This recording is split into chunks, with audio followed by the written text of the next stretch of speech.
Hello students, आज हम नया लेसन स्टार्ट करने जा रहे हैं रिप्रोडक्शन इन एनिमल्स। जैसे कि आपने पिछले कुछ लेसन्स में कुछ प्रोसेसेस के बारे में पढ़ा, तो उसी को आपको याद दिला रहे हैं इस पैराग्राफ में।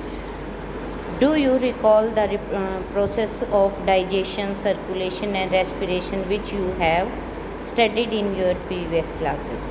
यानी कि डाइजेशन का, सर्कुलेशन का, रेस्पिरेशन का, ये सब प्रोसेसेस जो हैं आपने पिछली क्लासेस में पढ़े हैं। These processes are essential for survival of every individuals। और ये जो processes हैं किसी भी जीव के लिए बहुत ही ज़रूरी हैं। You have also learned about the process of reproduction in plants। आपने पिछली क्लास में reproduction in plants के बारे में भी पढ़ा था। तो आपको पता है कि पौधे जो हैं वो रिप्रोडक्शन किस तरीके से करते हैं। Reproduction is essential for contraction of continuation of a species. Reproduction जो है वो बहुत ही ज़रूरी है किसके लिए, किसी भी स्पीसीज़ के कंटिन्यूएशन के लिए। कंटिन्यूएशन का मीनिंग होता है कि लगातार बनाए रखने के लिए। कोई भी जो जीव है अपनी स्पीसीज़ को बनाए रखने के लिए रिप्रोडक्शन बहुत ही उसके लिए ज़रूरी है। Imagine what would you happened if organism had not reproduce. सोचो अगर कोई जो जीव है वो रिप्रोडक्शन ना करे तो क्या होगा। अगर कोई जीव रिप्रोडक्शन नहीं करेगा तो क्या होगा, उसकी जो भी ऑर्गेनिज्म हैं वो मर जाएंगे और उसके बाद हम ये कह सकते हैं कि उसकी स्पीसीज जो है वो ख़त्म हो जाएगी। तो यहाँ ये जो लाइनें निशान लगी हुई हैं इसमें इन्होंने यही बताया है कि जो रिप्रोडक्शन है वो क्यों इम्पोर्टेंट है। Why reproduction is important for our organism. इस क्वेश्चन का आंसर है यहाँ पर। तो आप यहाँ से इस क्वेश्चन के आंसर्स को कर सकते हैं। क्या है answer? Reproduction is very important as it ensure means पक्का करता है the continuation of similar kind of individual generation after generation. यानी कि एक जनरेशन के बाद उसी तरह के जो ऑर्गेनिज्म हैं वो बने रहेंगे। इस चीज़ को पक्का करता है कौन? Reproduction. You have already learned in your previous class about reproduction in plants. In this chapter we shall learn how reproduction takes place in animals. इस चैप्टर में हम रिप्रोडक्शन एनिमल्स में कैसे होता है वो सब पढ़ेंगे। Modes of reproduction. Modes of reproduction का मीनिंग है रिप्रोडक्शन की type. Have you seen the young ones of different animals. आपने अलग अलग एनिमल्स के जो छोटे बच्चे हैं वो देखे होंगे। Try to name some of young ones by completing table 9.1 shown in example of serial number 1 to 5। ये जो टेबल दे रखी है यहाँ पर इसकी बात कर रहे हैं। उसके बाद है you must have seen young ones of various animals being born. आपने जो एनिमल्स के छोटे बच्चे हैं वो पैदा होने के बाद देखे होंगे। Can you tell how chicks and caterpillars are born. क्या आप बता सकते हैं कि जो मुर्गी के बच्चे होते हैं चिक्स और जो कैटरपिलर लार्वा होते हैं वो कैसे जन्म लेते हैं। How the kittens and puppies born. Kitten होते हैं बिल्ली के बच्चे और पपीज़ होते हैं कुत्ते के बच्चे, वो कैसे पैदा होते हैं। Do you think that these young ones looked the same before they were born as they do now. क्या वो वैसे ही दिखते हैं जैसे वो अब बड़े होने के बाद दिखते हैं। आओ हम इस बात का पता लगाते हैं। ये यहाँ पर टेबल है। ह्यूमन के बेबी को बच्चे को बेबी कहते हैं। कैट के बच्चे को कीटन कहते हैं, अभी आपने पढ़ा। डॉग के बच्चे को हम क्या कहते हैं? पपीज़ कहते हैं। बटरफ्लाई के बच्चे को हम कैटरपिलर कहते हैं। और हैन को चिक, काऊ जो होते हैं उनके जो बच्चे होते हैं उनको लैम्ब कहते हैं। उसके बाद फ्रॉग के बच्चे को हम टैडपोल कहते हैं।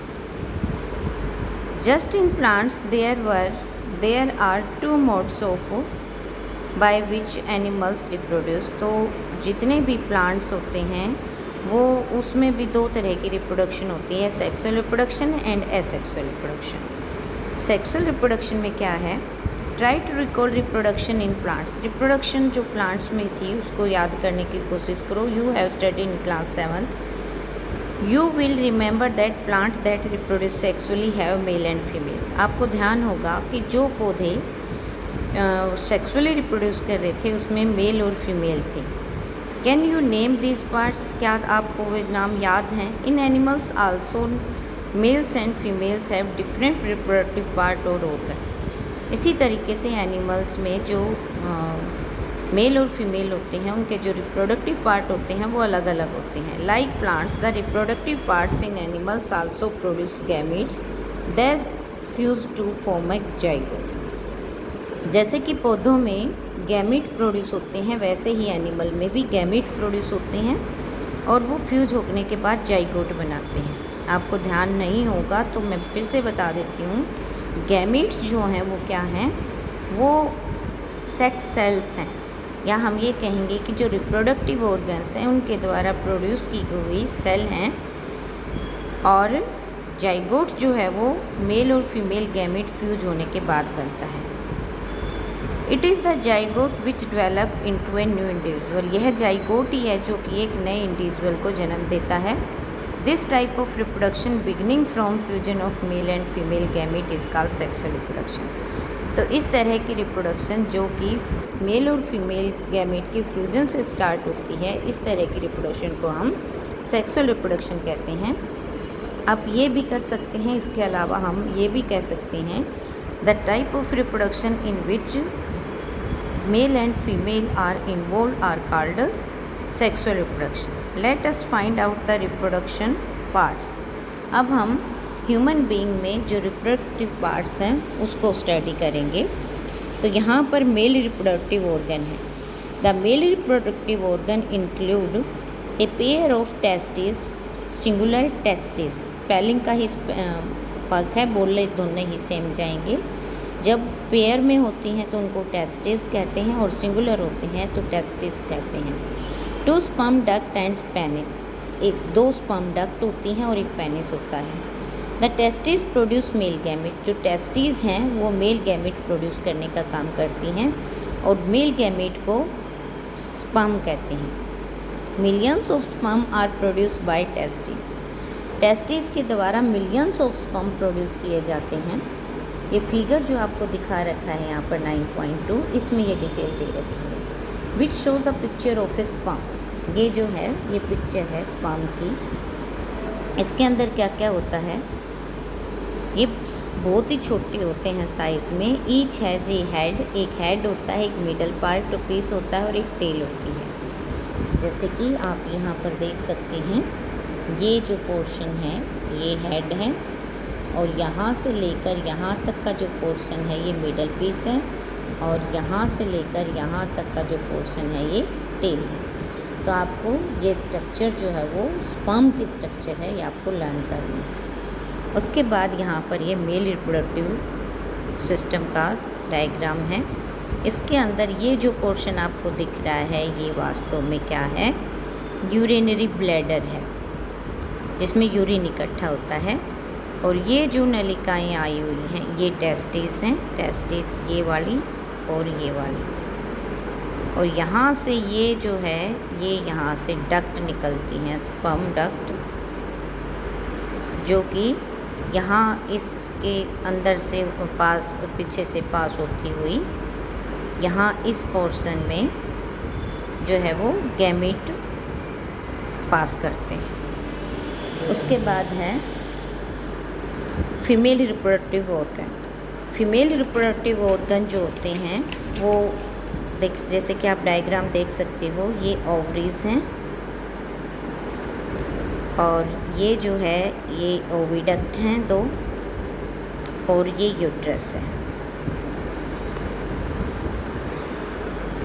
तो जैसे कि आप देख सकते हैं ये जो ओवरीज हैं ये क्या काम करती हैं, ये गैमीट प्रोड्यूसन का काम करती हैं। और जो फीमेल गैमीट है उसका नाम है ओवम, उसको एग भी कह देते हैं। और यहाँ से ये जो फिंगर लाइक स्ट्रक्चर दिख रही हैं आपको, ये क्या काम करती हैं, जैसे ही एग यहाँ से रिलीज होता है ये इसको कलेक्ट करके यहाँ से इस ट्यूब में से ले जाते हुए यहाँ पर बाद में आ जाता है। ये यूट्रस है, ये वही जगह है जहाँ पर बेबी की डेवलपमेंट होती है। ये फीमेल रिप्रोडक्टिव जो गैमीट है उसकी स्ट्रक्चर है जिसको हम ओवा या एग भी कहते हैं। In human beings, a single matured egg is released into oviduct by one of the ovaries every month. जो ह्यूमन बींग्स हैं उनमें जो फीमेल है उसमें एक ओवरी में एक मंथ में एक एग ही मैच्योर होता है, और यूट्रस जो है वो पार्ट है जहाँ पर बेबी की डेवलपमेंट होती है। Like the sperm and egg is also as single cell. जो स्पर्म है मेल गैमेट वो भी, और जो एग है यानी कि फीमेल गैमेट वो भी, दोनों ही सिंगल सेल है। ये ओवम की स्ट्रक्चर है। ये यहाँ पर इसका न्यूक्लियस हो गया, ये इसकी सेल मेम्ब्रेन हो गई, और ये इसका साइटोप्लाज्म हो गया। तो ये स्ट्रक्चर हो गई ह्यूमन ओवम की। उसके बाद है फर्टिलाइजेशन। जैसे कि चैप्टर की शुरुआत में ही पढ़ा था हमने कि जो रिप्रोडक्शन स्टार्ट होती है fusion of sperm and ovum से, तो वास्तव में जो फ्यूजन है किसका, स्पर्म एंड ओवम का, वो क्या है, वो फर्टिलाइजेशन है। When sperm come in contact with an egg, one of sperm में fuse with egg, such fusion of egg and sperm is called fertilisation. इसको आप डायरेक्ट यूँ की यूँ भी लिख सकते हैं। अगर आपको बड़ी लगे तो आप सिंपली कह सकते हैं the fusion of male and female gamete is called fertilisation. उसके बाद फर्टिलाइजेशन के अंदर प्रोसेस में होता क्या है कि जो न्यूक्लियाई हैं किसका, स्पर्म का और ओवम का यानी कि एग का, वो फ्यूज होकर सिंगल न्यूक्लियस बना लेते हैं, और जो नई सेल बनती है उसका नाम जाइगोट होता है। उसके बाद ये डायग्रामेटिकली आपको समझा रखा है। ये ओवम की स्ट्रक्चर है, यहाँ पर सिंपल दिखा रखी थी, ये थोड़ी सी अल्ट्रा स्ट्रक्चर है यानी कि बड़ा करके दिखाया गया है। तो इसके बाहर ये जो लेयर होती है काफ़ी हार्ड होती है, इसको पेनिट्रेट करके स्पर्म को अंदर आना होता है। मिलियंस ऑफ स्पर्म जो हैं वो रिलीज होते हैं, लेकिन कोई एक स्पर्म ही इसको फर्टिलाइज़ कर सकता है। फर्टिलाइजेशन के बाद ये स्ट्रक्चर डेवलप हो जाती है। ये दोनों जो न्यूक्लियस है यहाँ पर फ्यूज हो जाते हैं और ये एक सेल बन जाती है।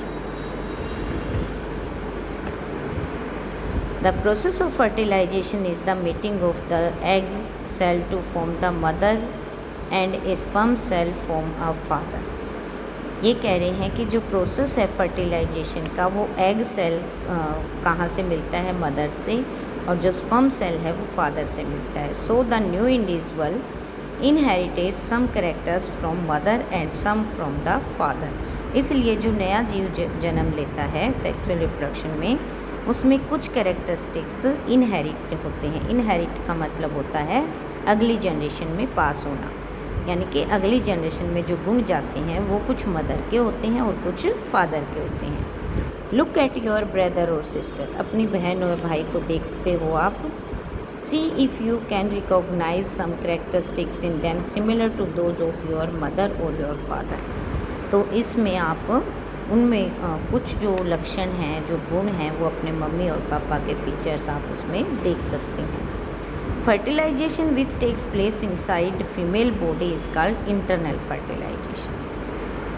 जो फर्टिलाइजेशन फीमेल बॉडी के अंदर होती है उस फर्टिलाइजेशन को हम इंटरनल फर्टिलाइजेशन कहते हैं। Internal fertilisation occur in many animals include human, cow, dog and hens. यहाँ पर कुछ एग्जाम्पल दिए हैं जिसमें इंटरनल फर्टिलाइजेशन होती है। उसके बाद है You will be surprised to know that in many animals fertilization takes place outside the body of the female. In these animals fertilization takes place in water. Let us find out how this happens.